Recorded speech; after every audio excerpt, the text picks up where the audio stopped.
Olá, vamos iniciar agora a apresentação da matéria de Arquitetura e Organização de Computadores, da professora Nádia Cristina, primeiro ciclo ADS FATEC Baixada Santista. O capítulo abordado será sobre sistemas com múltiplos processadores. Iniciando pela introdução, o sistema com multiprocessamento são todos aqueles que utilizam dois ou mais unidades de processamento, CPUs ou UCPs, dentro de um mesmo sistema computacional. Este termo também pode ser flexibilizado para os CPs que suportam mais de um processador dentro da sua própria configuração. Ou seja, dentro de uma mesma CPU, dois processadores. Com a implantação de um sistema múltiplo de processamento, o conceito de paralelismo pode ser expandido a um nível mais amplo. A gente deve ter muita atenção aqui que multiprocessamento difere de multitarefa, pois a multitarefa ela simula a simultaneidade, utilizando-se de vários recursos, sendo o principal o compartilhamento de tempo, ou seja, ela recebe todas as solicitações, mas ela não atua de forma simultânea. Ela ela utiliza o tempo de forma eficiente. Antes de a gente abordar as vantagens e as desvantagens, quero deixar algumas características mais claras para que fique mais claro o entendimento das vantagens e desvantagens. Primeiro a gente vai citar algumas características para que a gente possa entender os prós e contras, do sistema de multiprocessamento. Primeira característica: ter dois ou mais processadores físicos, sejam processadores separados ou múltiplos núcleos encapsulados dentro do mesmo chip, e cada um capaz de executar processos autônomos. Isso implica que não há uma central de controle neles. Cada processador contém sua própria central de controle. Desta forma, a lógica de controle é distribuída pelo sistema. Os processadores compartilham um único espaço dentro do endereçamento de memória. E o sistema de hardware é como um todo gerenciado por um sistema operacional. E também a gente deve garantir que o sistema operacional tenha suporte para executar o multiprocessamento. Então, suportar a multitarefa e manter múltiplas filas de processo, uma para cada processador. Agora vamos abordar as vantagens. Primeiro, o desempenho. Sempre que é adicionado um novo processador, nós temos um ganho de desempenho no sistema, obviamente, mesmo que esse ganho não seja sentido de forma linear.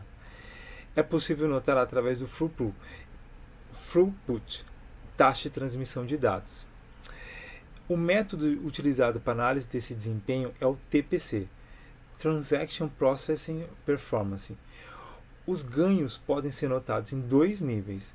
O primeiro nível de execução de N tarefas independentes, aumento da taxa de transmissão de dados, e em segundo nível de execução da mesma tarefa em N processadores, o processamento paralelo.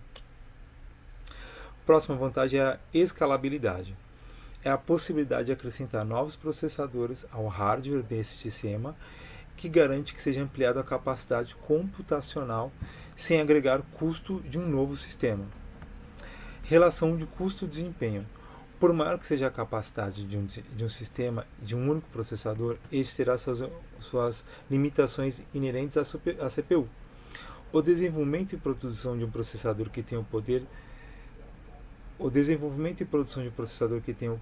de execução de multiprocessadores é muito elevado. Ou seja, se a gente colocar dentro de uma mesma máquina um processador que tem a capacidade de 10 CPUs diferentes, o custo de produção desse processador ele é muito elevado.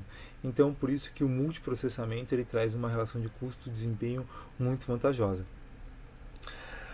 Outra vantagem, a tolerância à falha e desempenho. Um sistema tolerante à falha é aquele que consegue manter a sua operação mesmo quando temos falhas de algum outro componente dentro do mesmo sistema. A tolerância ao desempenho é mensurada por sua ausência, conforme a tabela que eu vou informar agora. Aqui. Essa tabela de disponibilidade, como a gente pode ver, ela é mensurada pelo downtime em minutos, que é o componente quando o componente fica off dentro desse sistema, e a gente consegue ver uma taxa de proporção. Quando a gente tem uma disponibilidade de 90% da capacidade operacional, a gente tem um impacto usuário de mais de um mês de atraso. E assim sucessivamente, né? 99%, 99,9% e assim a gente vai perceber. E agora a gente vai falar do balanceamento de carga, que é a distribuição do processamento entre os diversos componentes da configuração. São essas as vantagens. Vamos para as desvantagens. O nível de complexidade de comunicação e sincronização aumenta a cada incremento de novo processador. Ou seja, cada vez que eu coloco uma nova CPU ou coloco mais um processador dentro de uma mesma configuração, essa comunicação e a sincronização desses processos, ela fica cada vez mais complexa. Acho que ficaria claro a gente fazer uma comparação entre semáforos, né? Entre cruzamentos. A sincronia deles, cada vez que a gente vai imputando mais dentro do sistema, fica mais complexa. Esta particularidade estrutural deve ser levada em critério para a eficiência da arquitetura. E sua organização deve ser ampliada para todos os periféricos e memórias. Dependendo do sistema, a tolerância contra a falha é dependente do sistema operacional e não somente do hardware, como eu expliquei agora, né? Tipo de sistemas computacionais. Nós temos 4 tipos de sistemas computacionais sugeridos pela literatura. O SISD, que é o Single Instruction Single Data, SIND, Single Instruction Multiple Data, MISD, Multiple Instruction Single Data e MIND, Multiple Instruction Multiple Data. Vamos primeiro para o SISD. O SISD ele tem um único fluxo de instrução e um único fluxo de dados, como a gente pode ver, representado pelos computadores convencionais. As instruções são executadas em forma serial, porém os estágios, instrução, decodificação, busca do operando e operação podem ser sobrepostos. O SIND ele tem um único fluxo de instrução, mas múltiplo fluxo de dados. É a classe que representa os processadores matriciais, paralelos e associativos.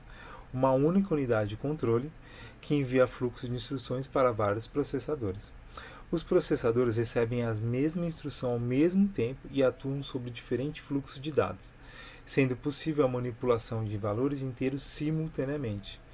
A arquitetura SIND é vantajosa quando há alto nível de paralelismo de dados, como por exemplo problemas numéricos, processamento de imagens, estudos meteorológicos e física nuclear.